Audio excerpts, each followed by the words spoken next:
Et en ligne avec nous pour mieux comprendre tout cela, un expert de l'univers des cryptos, Auriel Lohaillon, bonsoir et merci à vous, PDG de Zengo. D'abord, comment voyez-vous cette crise qui frappe les cryptos? La crise de trop ou simplement une étape peut-être inévitable dans l'histoire de ces monnaies digitales? Les cryptos sont touchés d'abord par la crise qui frappe l'économie d'une manière générale depuis déjà plusieurs mois, qui sont succession de l'hyperinflation, d'une récession globalisée, les conséquences d'une guerre en Europe qui a des conséquences en fait mondiales. Donc ça c'est le premier point. Le deuxième point c'est que les cryptos sont un asset financier au même titre que les actions, qui elles aussi ont pris un coup, beaucoup d'actions qui ont perdu 80-90% de leur valeur. Et donc les actifs financiers ont perdu aussi de leur valeur, un peu comme tous les actifs financiers. C'est ce qui se passe dans une récession mondiale.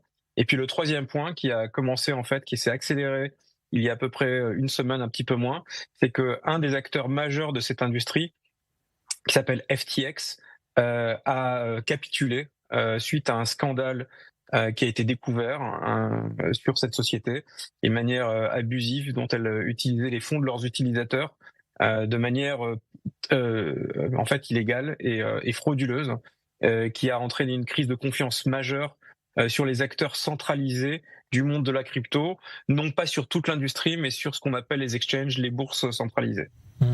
Alors si on veut se projeter maintenant, la tendance baissière à court terme, à moyen terme, est-ce qu'elle va se poursuivre d'après vous? On constate d'ailleurs un léger rebond pour le Bitcoin et pour l'Ether ces dernières heures. Alors, le prix des actifs crypto a toujours été extrêmement volatile, monte, descend, monter de manière brutale et descendre de manière brutale. Il suffit que Elon Musk fasse un tweet sur le Dogecoin et tout d'un coup il prend 10% dans l'heure qui suit. Là, en revanche, la tendance directionnellement, on est sur une tendance qui est plutôt à la baisse. Personne ne sait prévoir le futur dans une industrie, mais si on regarde les derniers mois, les dernières semaines, très clairement, l'ensemble de l'industrie est à la baisse avec un niveau de stabilité et un plafond, un soutien financier sur le Bitcoin et Ethereum qui sont les valeurs fortes de la crypto.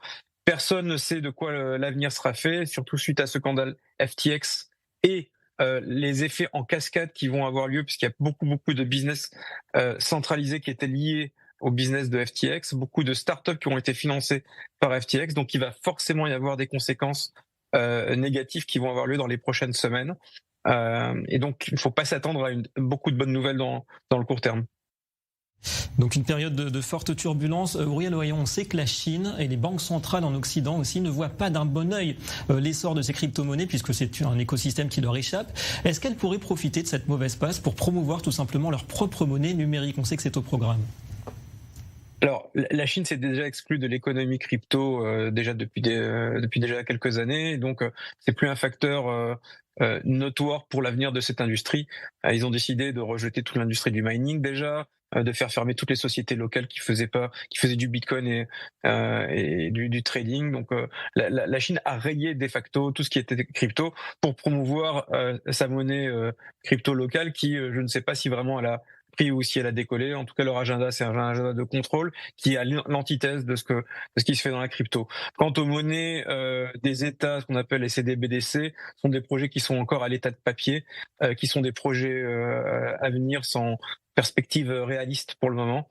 Donc, je vois pas comment elles vont pouvoir profiter de ce moment-là. Ce qui est à peu près en revanche certain, c'est que la plupart des gouvernements dans le monde, suite à cet épisode FTX à nouveau, désolé d'y revenir, vont voir le secteur de beaucoup plus près et pour y apporter un œil régulateur beaucoup plus sérieux pour éviter ce genre d'abus, même si FTX, il faut le rappeler, était une société hébergée dans un paradis fiscal aux Bahamas, c'est-à-dire hors de l'œil du régulateur, quel qu'il soit, que ce soit aux États-Unis, en Europe ou ailleurs. Mais pas de défaitisme pour l'univers crypto, on aura bien compris. Merci beaucoup Auriel Lohaillon d'avoir été avec nous ce soir. Merci pour ce décryptage.